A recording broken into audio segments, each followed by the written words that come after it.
କ'ଣ ଆପଣ ଜାଣିଛନ୍ତି କି ଜଣେ ଆଚାରଭ୍ରଷ୍ଟ ବ୍ୟକ୍ତି ଶିବପୁରାଣ ଶ୍ରବଣ ଫଳରେ ଶିବଲୋକକୁ ପ୍ରାପ୍ତ କରିଥିଲା।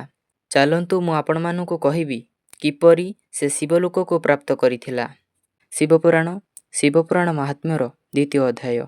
ଏହି ଅଧ୍ୟାୟରେ କୁହାଯାଇଛି ଶିବପୁରାଣ ଶ୍ରବଣ ଫଳରେ ଆଚାରଭ୍ରଷ୍ଟ ବିପ୍ର ଦେବରାଜକୁ ଶିବଲୋକ ପ୍ରାପ୍ତ କିପରି ହେଲା। ସୂତ କହିଲେ, ମୁନେ, ଯେଉଁ ମନୁଷ୍ୟ ପାପୀ, ଦୁରାଚାରୀ, ଖଳ ଓ କାମକ୍ରୋଧରେ ବୁଡ଼ି ରହିଥାନ୍ତି, ସେମାନେ ଏ ପୁରାଣ ଶ୍ରବଣ ଓ ପଠନ କରି ଅବଶ୍ୟ ଶୁଦ୍ଧ ହୋଇଯାଆନ୍ତି। କିରାତ ନଗରରେ ଗୋଟିଏ ମୂଢ଼ ବ୍ରାହ୍ମଣ ରହୁଥିଲା। ସେ ଜ୍ଞାନରେ ଅତ୍ୟନ୍ତ ଦୁର୍ବଳ, ଦରିଦ୍ର, ରସ ବିକ୍ରୟକାରୀ ଓ ବୈଦିକ ଧର୍ମରୁ ବିମୁଖ ଥିଲା। ତାର ନାମ ଥିଲା ଦେବରାଜ। ସେ ତା ଉପରେ ବିଶ୍ୱାସ କରୁଥିବା ଲୋକଙ୍କ ପ୍ରତି ବିଶ୍ୱାସଘାତ କରୁଥିଲା ଓ ସେମାନଙ୍କୁ ଠକୁଥିଲା। ସେ ବ୍ରାହ୍ମଣ, କ୍ଷତ୍ରିୟ, ବୈଶ୍ୟ, ଶୂଦ୍ର ତଥା ଅନ୍ୟମାନଙ୍କୁ ମାରି ସେମାନଙ୍କ ଧନ ହରି ନେଉଥିଲା। ସେ ବେଶ୍ୟାଗାମୀ ଓ ସବୁ ପ୍ରକାରେ ଆଚାରଭ୍ରଷ୍ଟ ଥିଲା। ଦୈବ ଯୁଗରେ ସେ ଦିନେ ଭ୍ରମଣ କରୁ କରୁ ପ୍ରୟାଗରେ ପହଞ୍ଚିଲା।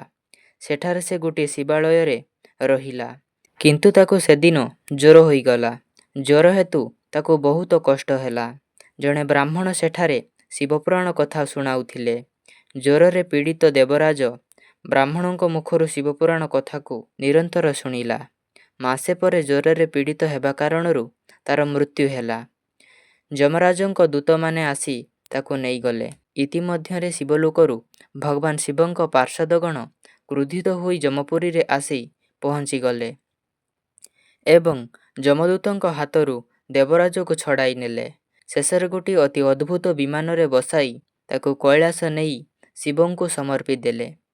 ଭିଡ଼ିଓଟି ଭଲ ଲାଗିଥିଲେ ଭିଡ଼ିଓ ଗୋଟେ ଲାଇକ୍ କରିବ। ଚ୍ୟାନେଲକୁ ନୂଆ ଆସିଥିଲେ ଚ୍ୟାନେଲକୁ ଗୋଟେ ସବସ୍କ୍ରାଇବ୍ କରିବ।